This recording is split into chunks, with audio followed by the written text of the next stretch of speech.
Hello बच्चों, एक बार फिर से स्वागत है राजकिरण वर्मा के यूट्यूब चैनल मिशन हिंदी में। तो चलिए बढ़ते हैं टॉपिक की तरफ। आज का टॉपिक है बहुब्रीहि समास। इससे पहले हम आपको समास के बारे में जानकारी दिए हैं, समास के सब भेद बताए हैं और समास के भेद के विस्तारित रूप उदाहरण सहित आप लोगों को बताए हैं।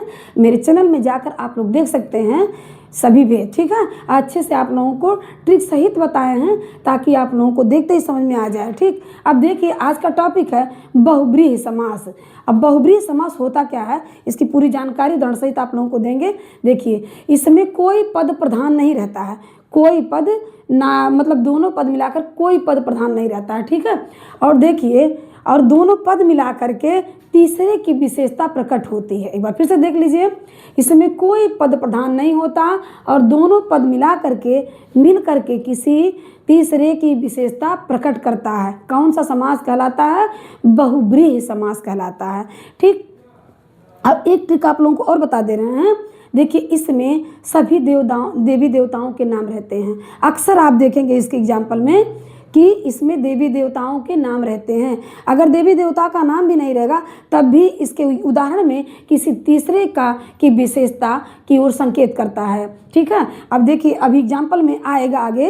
अभी देखिए हम क्या बता रहे हैं। अभी तो देवी देवताओं के देखिए, जैसे नीलकंठ है। नीलकंठ ये जो शब्द है इसका देखिए, नीला है कंठ जिसका, इसका पूरा मिला करके वो नीला है कंठ जिसका, ठीक। अब देखिए इसका क्या तीसरे की विशेषता बताई जा रही है, तीसरे का अर्थ निकल कर आ रहा है। नीला है कंठ जिसका अर्थात कौन हुआ? शंकर। उनका नीलकंठ भी नाम है, ठीक। दूसरा एग्जाम्पल देख लीजिए, दशानन।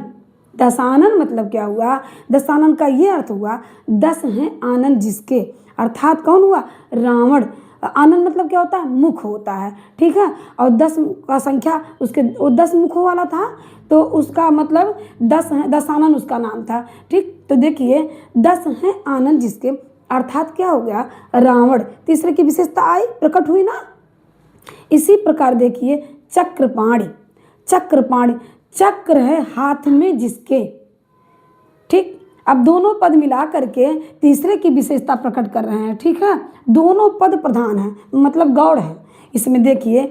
और इसका विष्णु हो गया। चक्र है हाथ में जिसके अर्थात विष्णु, ठीक है। इसमें कोई पद प्रधान नहीं रहता है, दोनों पद मिला करके मिल करके किसी तीसरे की विशेषता प्रकट करते हैं। अब देखिए इसी तरह है गिरधर। गिर को धारण करने वाले अर्थात कौन? श्री कृष्ण भगवान को कहा जाता है गिरधर। ये भी देखिए ये सब देवी देवताओं के नाम आ गए, ठीक है। अब देखिए अगला एग्जाम्पल क्या है, इसमें किसी भी देवी देवता का नाम नहीं रहेगा फिर भी तीसरे की विशेषता प्रकट होगी। देखिए विषधर। विष को धारण करने वाला अर्थात क्या हुआ? सर्प हुआ, ठीक है। उसके पास विष रहता है, विष को धारण किए रहता है तो उसको क्या कहते हैं? विषधर कहते हैं। विष को धारण करने वाला अर्थात क्या हो गया? सर्प हो गया, ठीक। इसी तरह देखिए मृत्युंजय। मृत्युंजय का अर्थ क्या हुआ? जो मृत्यु को जीत सके, जो मृत्यु को जीत सके उसको उनको क्या कहते हैं? अर्थात शिव। शिव भगवान मृत्यु को जीतने वाले हैं तो उनका क्या नाम है? एक नाम है मृत्युंजय, भी उनका नाम है। ये भी देखिए ये सब जो देवी देवताओं के नाम निकल कर आ रहे हैं और तीसरे की विशेषता भी इसमें प्रकट हो रही है, ठीक। अब देखिए अगला एग्जाम्पल जो है वो क्या है?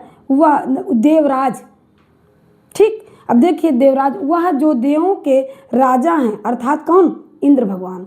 वह जो देवों के राजा हैं अर्थात क्या हो गया? इंद्र भगवान हो गया, ठीक है। अब देखिए ये सब जो है जितने एग्जाम्पल हमने आप लोगों को लिख करके बताया है उसमें किसी तीसरे की विशेषता प्रकट हो रही है। देखिए हमने यहाँ पे तीसरे की विशेषता प्रकट हो रहा है ना।